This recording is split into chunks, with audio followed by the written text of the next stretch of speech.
Hi guys, I'm Rachel Lynn for Bloggers Beat, and today I'm going to show you how to create some presets with Photoshop. Presets are a great way to do quick and easy editing to photos so that you can create photos like this or like this.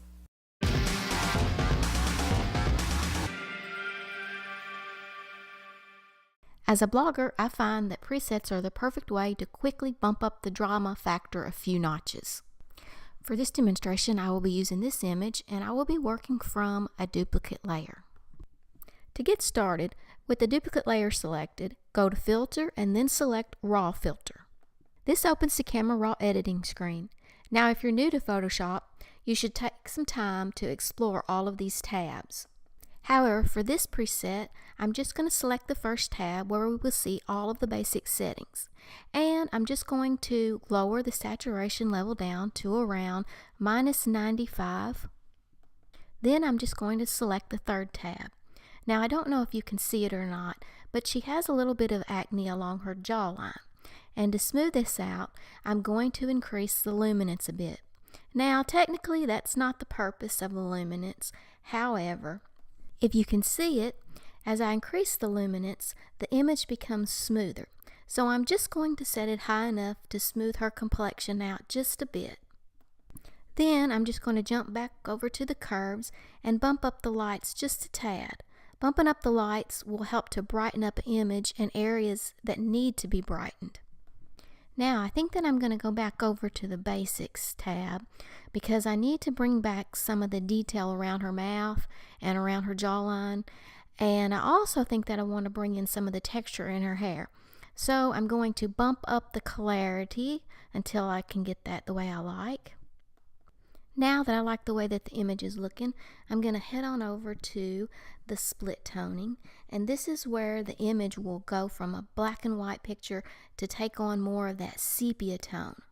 For my preset, I want to set the highlights and the shadows both in the red range, and I'm going to bump the saturation up to around 20. Now I just want to show you a little trick that you may or may not be aware of.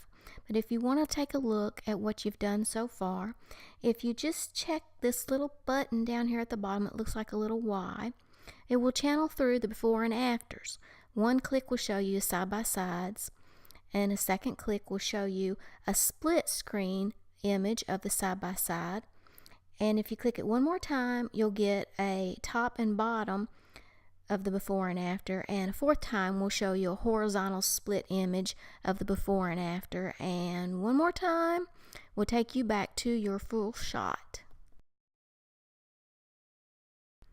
Now I think that I want to do just one other thing before I'm finished, and that is I want to add in some effect.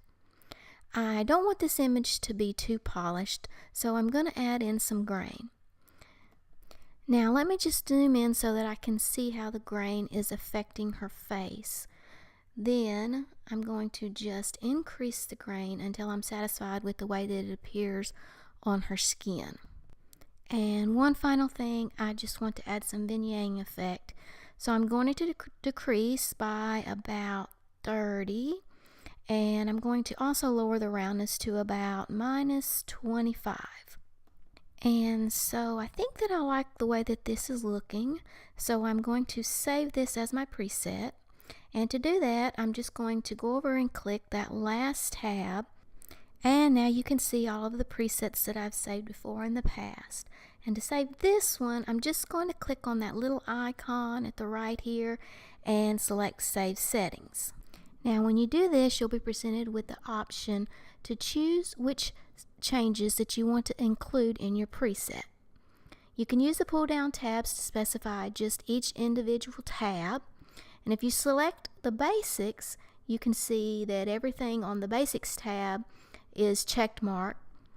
Likewise, if I just wanted my split toning effect saved, then I could just select split toning from the pull down list. You can also check each individual item that you want to make it exactly customized. For this one, I want everything that I've done saved, so I'm going to just select all settings, and then I'm going to click Saved. And then I'm going to name it Rose Gold and click Save. And as you can see, rose gold now appears in my saved presets.